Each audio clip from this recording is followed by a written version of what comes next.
Hello viewers, welcome to BRK health life. నేను మీ ఫాతిమా.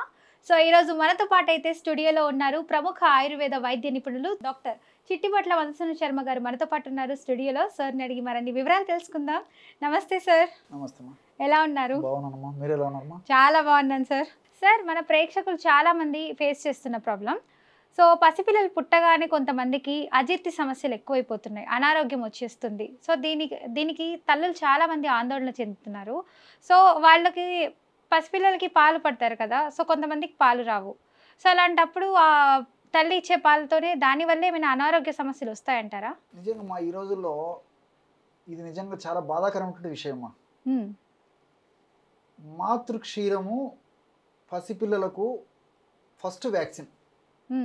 ప్రపంచంలో మొట్టమొదటి వ్యాక్సిన్ ఏదంటే తల్లి ఇచ్చేటువంటి పాలమ్మ. కానీ మీరు అన్నట్లు మరి చాలామంది పిల్లలు ఆ భాగ్యానికి నోచుకోలేకపోతున్నారు. దానికి అనేక రకాల కారణాలమ్మా. తల్లి వల్ల జరిగేటువంటి అనేక రకాల తెలిసి లేక చేసేటువంటి పొరపాట్ల వల్ల తల్లికి మొదటి నుంచే పాలు లేకపోవడం కొంతమందిలో జరుగుతుంటుంది. కొంతమంది తల్లులకు మరి పిల్లలకు సరిపడినంత పాలు ఉత్పత్తి లేకపోవడం కొంతమందిలో జరుగుతూ ఉంటుంది. ఇలా వివిధ రకాల కారణాల రీత్యా మరి ఆ తల్లులు కూడా వాళ్ళ యొక్క స్తన్యాన్ని పిల్లలకి ఇవ్వలేకపోవడం చేత మరి ఈ పోత పాలు, డబ్బా పాలు ఇలాంటివి కూడా అలవాటు చేయాల్సిన పరిస్థితి ఏర్పడుతుందమ్మా.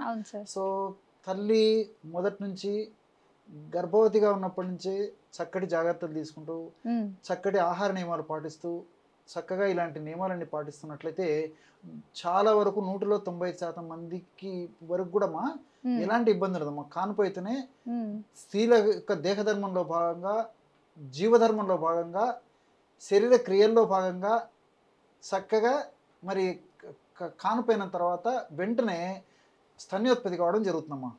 అంటే క్షీరం తల్లికి పాలు ఉత్పత్తి కావడం జరుగుతూ ఉంటుంది. కానీ మరి తల్లులు సరిగ్గా నియమాలు పాటించకపోవడం చేతనే నేను చెప్పినటువంటి పద్ధతిలో మరి తల్లిపాలు కొద్దిగా వచ్చేటువంటి పరిస్థితి ఏర్పడుతూ కొంతమందికి అసలు పాలు కూడా ఉత్పత్తి కాకపోయేటువంటి పరిస్థితి ఏర్పడుతుందమ్మా. ఏది ఏమైనప్పటికీ సరే తల్లులు సంబంధించినటువంటి విషయం మనం కొద్దిసేపు అలా ఉంచుతామా. మరి పిల్లలకు సంబంధించి నోరు లేని పిల్లలేమ్మా. తల్లే పిల్లల యొక్క మనస్తత్వాన్ని గమనించేటువంటి శక్తి భగవంతుడు తల్లికే ప్రసాదించుంటాడు. అది ఎవరికి చేత కదమ్మా. పిల్లల మనస్తత్వాన్ని కనుక్కోవాలంటే తల్లే. ఏమ్మా ఆ పొత్తిళ్ళ దగ్గర తల్లి కొంతవరకు గెస్ చేయగలదు. పిల్లలకు నోరు లేదు, వ్యక్తపరిచేటువంటి విధానం తెలియదు, కేవలం ఏడుపు. వాళ్ళకి కడుపు నొస్తుందో లేదు తెలియదు, కాళ్ళ నొప్పులా తెలియదు, కడుపులో అసౌకర్యంగా ఉందో తెలియదు, కడుపు ఉబ్బరంగా ఉందో తెలియదు, జ్వరం ఉందో కూడా తెలియదు, ఎగ్జాక్ట్లీ అమ్మా, ఒళ్ళు నొప్పులు ఉన్నాయో తెలియదు, చెవులలో ఏదైనా బాధ ఉందో తెలియదు, ఏదుందో మనకు తెలియదమ్మా.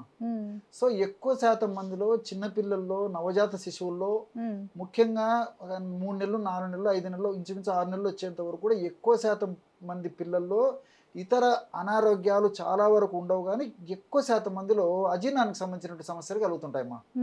కాబట్టి మరి ఈ అజీర్ణానికి సంబంధించిన సమస్యలు అంటే ఇంతకుముందే చెప్పినట్లు ముఖ్యంగా ఈ పోతపాలు తాపేటువంటి పిల్లల్లో, అదేవిధంగా డబ్బా పాలు తాపేటువంటి పిల్లల్లో ఏమో ఇటువంటి పిల్లల్లోనే ఈ యొక్క సమస్య కలుగుతుంటుందమ్మా.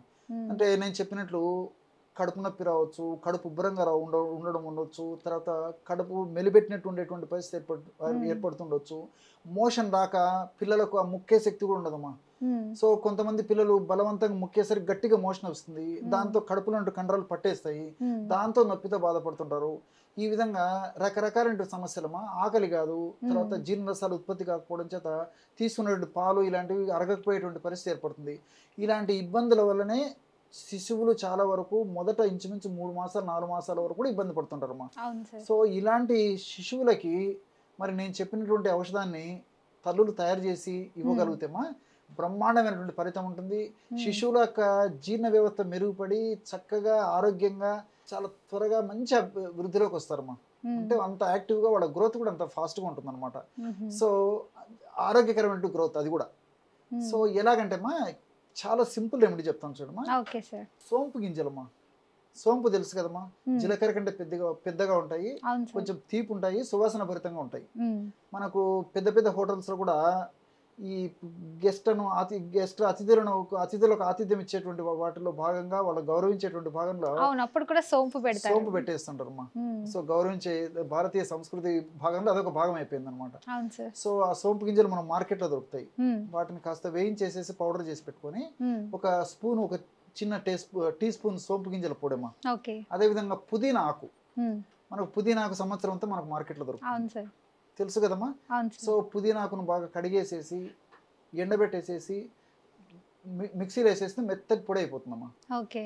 జల్లి పట్టేసేసి పుదీనా ఆకు పొడి ఒక 5 గ్రాములు, కేవలము సోంపు గింజల పొడి, పుదీనా ఆకు పొడి, చాలా సింపుల్ అమ్మా. ఈ ఓకే. రెండు బాగా కలిపేసి ఒక గాజు సీసాలో నిల్వ ఉంచుకొని ఒక నెల పిల్లలు అయితే, అంటే శిశువుల వయసు ఒక నెల ఉంది అనుకోండి, ఒక నెల వయసు అయితే ఒక్క చిటికెడు పొడమ్మా, అంటే చిటికెడు అంటే పించ్ అనమాట. ఈ ఓకే. 2 వేళ్ళ పట్టుకుంటే ఎంత వస్తుందో పౌడర్ అంత వస్తుంది, అంత పొడి తీసుకొని ఓకే. ఒక చిన్న ప్లేట్లో కానీ తమలపాకులు కానీ ఏదో చిన్న ఆకులు కానీ వేసేసుకున్నామా. అందులో కాస్త తేనె కానీ, తేనె. లేకపోతే ఏదైనా తల్లిపాలు కానీ, లేకపోతే ఈ మామూలుగా పాలు కానీ, ఏ పాలైనా పర్లేదమ్మా, ఓకే. రంగరించేసేసి చిన్న పిల్లలకు నాకించాలి. ఓకే. ఈ విధంగా ఉదయం ఒక్కసారి, రాత్రి ఒక్కసారి. సో ఈ విధంగా చేయడం వల్ల దాదాపు ఎలాంటి జీర్ణాశయానికి సంబంధించిన సమస్యలు అవమ్మా. మేము ఎంతో మందికి చూసామా.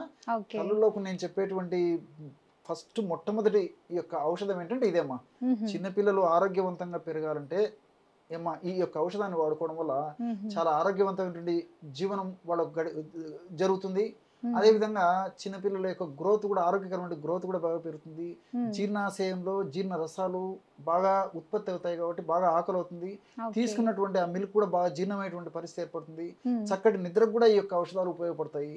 దీనివల్ల మా తల్లులు కూడా పరోక్షంగా ఉపయోగపడుతుందమ్మా. ఎందుకంటే ముఖ్యంగా చిన్నపిల్లలకు ఈ సమస్యలు ఎక్కువ శాతం మందిలో రాత్రిపూట ఎక్కువ వస్తుంటాయి. అవును సార్, ఇవి రాత్రి టైంలో చాలా మంది పేరెంట్స్ తల్లులకు నిద్ర చేస్తున్నారు. అవును కాదమ్మా, పాపం వాళ్ళు పొద్దున్న నుంచి కష్టపడి ఉంటారు, రాత్రిపూట కూడా కొంచెం కంటిన్యూ నిద్ర వచ్చేసరికి మరి పిల్లలతో ఈ యొక్క సమస్య వల్ల పిల్లల వల్ల మళ్ళీ మెలకు వస్తుంది. ఆ తల్లులు పిల్లల్ని సంరక్షించుకోవడము, పిల్లలకు వాళ్ళు ఉపచర్య చేయడంతోనే తెల్లవారిపోతుంది. సో తల్లుల ఆరోగ్యం కూడా ఇబ్బంది పడుతుంది. సో పరోక్షంగా ఈ పద్ధతిలో ఔషధం తయారు చేసి పిల్లలకు వాడుకోవడం వల్ల తల్లులకు కూడా మంచిదమ్మా. అవును సార్, వీళ్ళు ఏడవరు కాబట్టి పిల్లలు, సో తల్లులు కూడా ప్రశాంతంగా అంతే కదమ్మా. కంటి నిండా నిద్రపోతే ఒంటి నిండా ఆరోగ్యం. తల్లులు కంటి నిండా నిద్రపోయేటువంటి పరిస్థితి పిల్లలు కల్పిస్తే వాళ్ళకి ఆరోగ్యం బాగుంటుంది కాబట్టి పిల్లలకు మరింత సర్వీస్ ఇవ్వడానికి అవకాశం ఉంటుంది. చూసారు కదా వ్యూవర్స్, డాక్టర్ గారు అయితే చాలా మంచి చిట్కా చెప్పారు, పాటించండి. మీ అందరికీ ఈ టిప్ అయితే చాలా బాగా యూస్ఫుల్ అవుతుంది. Thank you so much sir, చాలా చక్కటి చిట్కా చెప్పారు. నమస్తే.